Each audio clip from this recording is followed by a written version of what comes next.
Our New World News Network here. How's everyone doing?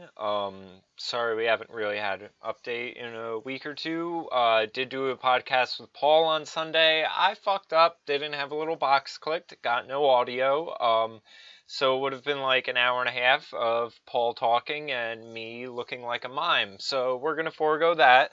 Me and Paul will have a episode for you guys this weekend, as usual, and I'm going to try to recap some of the things. There were a handful of good points. I think Paul was more disappointed than I was. The episode got lost. He said I was high energy and had a handful of good points on certain issues. So I'm going to try to remember all of them, go over them in a handful of videos I'll have up tonight. Then I'm going to do some recording. Then if I have time before I go to bed, I might try out the new Sniper Ghost Warrior game. If I do that, I will be on my Twitch channel. So if anyone wants to talk to me, interact with me, I'm going to try to do more of that. I do have a gaming channel. I'm going to try to play games, but I'm going to try to do it so that it's a way for us to interact, because I don't really know the YouTube live setup yet.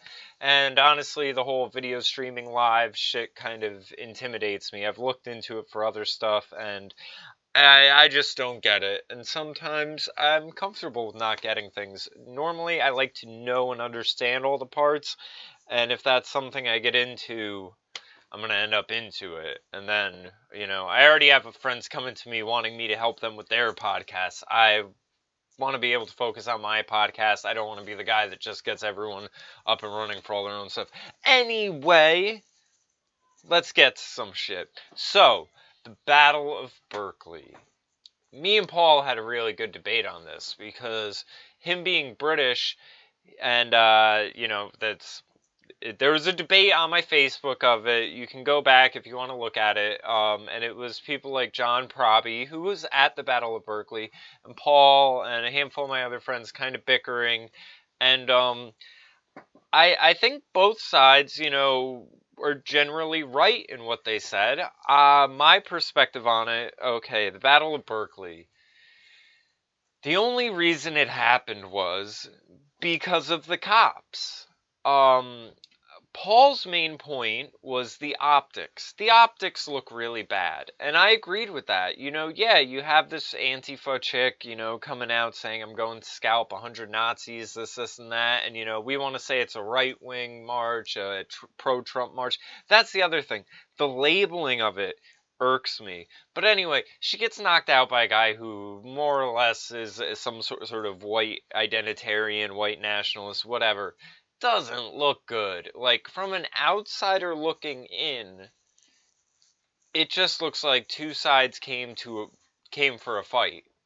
Now, to that, my point is, well, what do? You can't concede Berkeley to Antifa. Like, you can't just have... First off, this was the first point I made in the debate with Paul, and I think it is one of the most important. Because of the rise of the social justice warrior, and because of people like Moldylocks, who, you know, she gets knocked out, next thing you know, we know her whole life history, and that she was a pretty girl that just took a left turn at college and is now a fucking hot mess.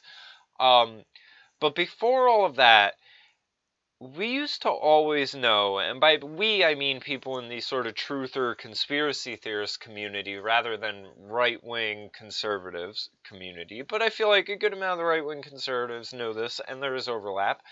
But, you know, we used to know if there was a protest and there were people in all black and covering their face and this, and that, a good handful of them are provocateurs, a handful of them are government agents, and, you know, there was a expose, America Civil War 2017, America Under Siege or something, where it goes in and there are a handful of these leaders of these radical communist anti-fascist groups that are getting funding from Moscow. Like the Russian connection, Russian conspiracy stuff, well, there is one in Antifa. Other people, Jack Posobiec is working for Rebel now. He's doing some really great work as far as showing people the history of Antifa, how it goes back to the 1920s in Italy and such. But I think it's really important to look at, you know, who's funding these people and the Russian aspect and everything. But like I said, just know, black masks, black protesters, all decked out in all black, not black people when I say black protesters. But you know, any of these groups looking like fucking ninjas and shit rolling up, wearing the ISIS uniform. You don't know who they are. Like, and they are not just fucking useful idiot social justice warriors. A good amount of them, a good chunk of them, especially probably in these college areas and everything like that. But a lot of them are outside groups and operatives and stuff like that coming in. So, and that's why the labeling of it all bothers me. You know, Tim Pool was saying that at the free speech rally, there were a handful of liberals, like actual liberals, not like social justice warrior liberals. So it wasn't even like a right wing or like a pro-Trump it was free speech versus this radical terrorist organization. I mean, that's what they are. If you listen to Lauren Southern talk about them trying to pretty literally kill people. Now, I did explain to Paul that, you know, again, when you're in this scenario, you know, you kind of, like, I understand the people who were there, even the people who were just there for a fight. Hell, if there's a reason to fight, this is one of them.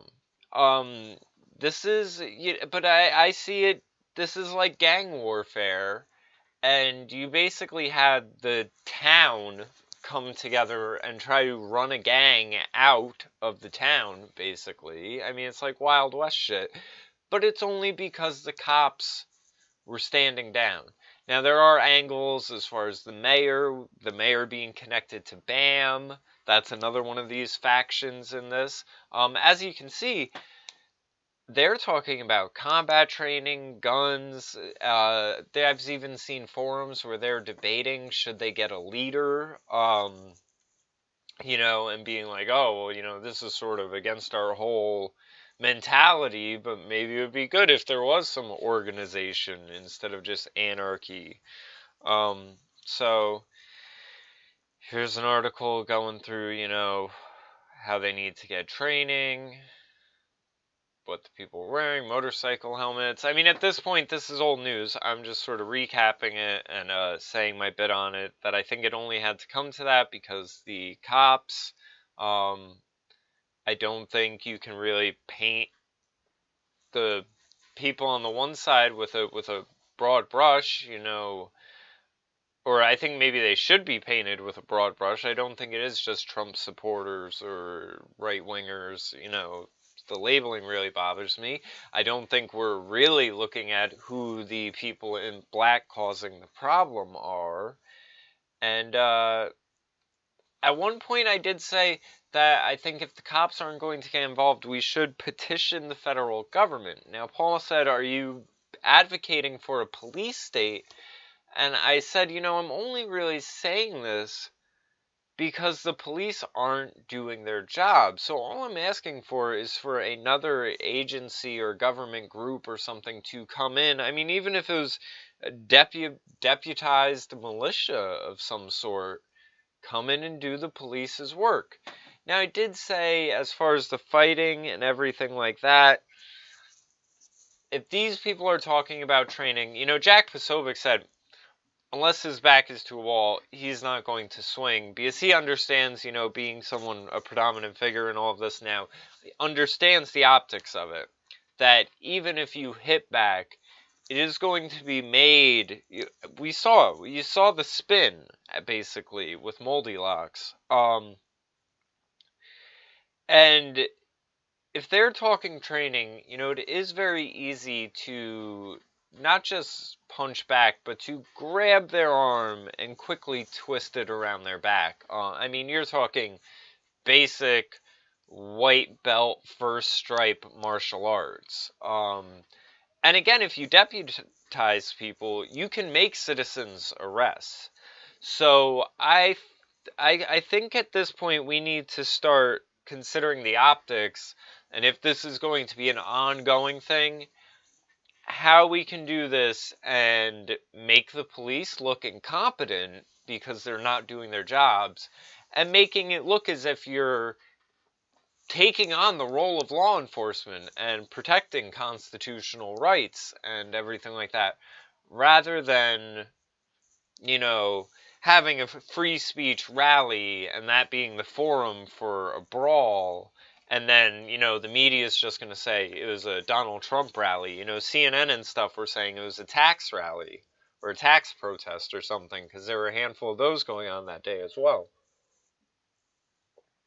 So, I'm trying to think if that sums it up for the Battle of Berkeley stuff. So, then you had, I remember what I was going to say in regards to this next stuff. So, this stuff's going on. And then you got Ann Coulter book there. And they're giving her the runaround. They're, you know, telling her if she's going to do her speech there, she can only speak between this time and that time, and it has to be in this building, and they can't pay for security, and, you know, so on and so forth. So finally, it just got canceled.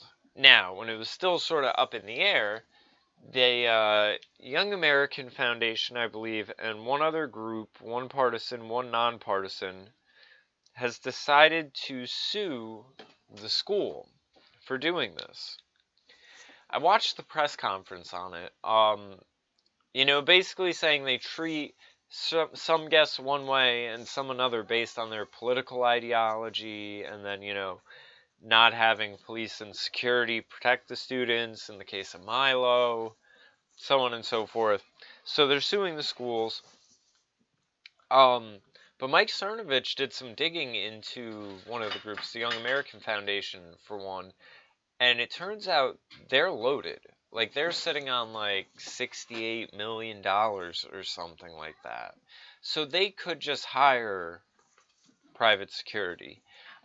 During the press conference, I thought it was funny, and you hear this where they will, you know, situations going on like this, Ann Coulter gets booked, then people say, all right, she's booked, we're going to cause a ruckus. And then media will try to blame the person who is invited there for this all happening because, you know, somehow they were like the ones that booked themselves, and then they were the ones that made people have such a fanatical, over-the-top response. And, I mean, it's so crazy to think that. I mean, it's victim blaming, basically. But they have no problem doing that to Ann Coulter. She's the victim here. She was invited. She's being threatened. She's having her event shut down. And they're trying to say, well, she's the one that wanted this all to happen because it's, you know, helping her publicity. Yeah. I mean, could you imagine if a band had this happen and they tried to come out and say, oh, well, it's helping their publicity, but if you don't get to perform and all that ends up being is a protest or a brawl, and how does it help her? How does it, people are talking about her? Is she selling something? I think what she's selling in this case is a speech that she's not getting to deliver. So, at a protest, let's check out some of the clips of it here with Fox. Streets of Berkeley, California, as groups from across the political spectrum descend on the city after conservative Ann Coulter cancels a speech at the University of California. Claudia Cowan is standing by in Berkeley. Claudia? Hi, Kimberly. Well, you know, Berkeley had been bracing for a day of demonstrations and protests, whether Ann Coulter appeared here or not, and there was a very large rally here at Civic Center Park, about a quarter-mile away from UC Berkeley, wrapped up a couple of hours ago, so the crowd has really started to dwindle. Just a few dozen protesters and demonstrators left. You can see the anti-Trump group with their banner on the other side of the street, just about a handful of them left. Mostly what we have is back over on this side of the street with Trump supporters facing off against people who may not agree with their views, and they have heated confrontations, but no violence. And Kimberly, no sign of the Antifa or other anarchist groups that had caused so much trouble at some of these gatherings in the past. There was a large police presence all day today in riot gear, making it clear they would tolerate no violence. And so the Antifa people stayed away. And what we have here are just people facing off with some heated rhetoric, but no violence at all. Berkeley police say 4 or 5 people were arrested here today, mostly for weapons and drug charges. Interesting to note, one person was arrested on the UC Berkeley campus for obstructing police and for wearing a mask. Again, police saying that masks would not be tolerated here today. So relatively a peaceful day here in Berkeley. That is good news, and it's something that everyone hopes will continue through the night. It's going to get dark here in about an hour and a half or so. Back to you. Isn't it funny how now they want to do their job? You notice, like, oh, now they're not going to tolerate masks. Oh, like 2 times too late, guys. And I did see that Antifa said, you know, maybe we should just let them go with this. But they got it canceled, and then they didn't even have to show up. They won. So, I mean, you're basically 2-1. We shouldn't be keeping score here, but, like I promised. But, here's the thing. I think when we talk about Antifa, and, you know, I make remarks comparing them, like, the ISIS uniform and stuff like that, being kind of funny about it, but I think we underestimate them and the sort of subversive ideology, the communists, you know, I mean, you had Bernie Sanders. You can kind of, I don't need to expand beyond that, because 20 years ago, the idea of any sort of socialist running as a Democrat, or even running in general, and getting as far as he did, and having as many people at rallies as he did, would be unheard of. It would have been a joke. So there is this, I mean, not saying all of those people are like Antifa. Antifa is the extreme version of that direction. But there's still a lot of people that are further to the left than they are to the center, if you know what I mean. Like casual totalitarians, basically. So anyway, Ann Coulter didn't show up. As you saw, a handful of people arrested. Fucking this shit. Like I said, we need to petition Trump or something. We need to get someone to step in, or either deputize people, citizens arrests. I mean, I can't even believe, I saw a thing floating around where Antifa was posting celebrating the fact that the cops let them go, and then talking about how awful the cops are and how they need to resist them and this whole bit. And it's like, oh, this is great, we all got off, no charges. And that emboldened them. So they're a terrorist, a subversive terrorist group acting above the law and working to overthrow the law. And they need to be handled as such. There should be active investigations, and all their Twitter shits, I mean, they should be handled like ISIS. I don't care if it's a bunch of fucking college professors or what. If they're fucking putting plastic bags on people's heads and throwing bricks into crowds of people, and now talking about getting guns, this is insane. This is the straw man they have of the radical yeehaw, pro Second Amendment, you know, pro whatever. The way these guys roll up to a free speech rally looking for a fight, they think Christians are fucking pouring out of church, grabbing the shotgun off the gun rack in the back of their truck and running down to abortion clinics the way they do to free speech rallies. That's what they imagine. They imagine, you know, this Nazi bullshit everywhere. So, that's what I have to say about the Battle of Berkeley and Ann Coulter and this ongoing thing. I hope something comes of the lawsuit, but I don't think so. And California has really become this sort of hotspot for all this shit. Like, I I have other articles I pulled to do about the air bed and breakfast thing, and, you know, Eric Holder is really involved in their justice system, and I think on a local level and in all the ranks, you have these sort of subversive politicians working against the public, and it all needs to be handled. I've heard they've talked about seceding from the country. Maybe we should just let them. Let them have their own place. You know, Mexico will take it over. That will only take a good 5 years or so. They'll leave the fucking United States and then somehow be like, oh, we should become part of Mexico. And then they'll do it. Then they'll end up as part of Mexico in another 5 or 10 years after, you know, on paper being part of it. Then they'll really be part of it. And then they'll war and asked to rejoin the Union, and I mean, that's just how that would happen. That's reality. But anyway, subscribe to my channel. I'm gonna keep trying to knock them out. You see all the tabs open and stuff. And then try to write a song, and then try to play a game and hang out with you guys tonight. So hopefully I'll see you later. If not, we can always do it tomorrow. Hit me up on Twitter at JamieStarrMusic. At Echoscape. I don't really check that one as much now. At JamieStarrMusic is better. Find me on Facebook. I'm going to start uploading more to vidme.com, so if you find this on vidme.com, you're welcome. And take it easy, everyone. Have a good one. Goodbye.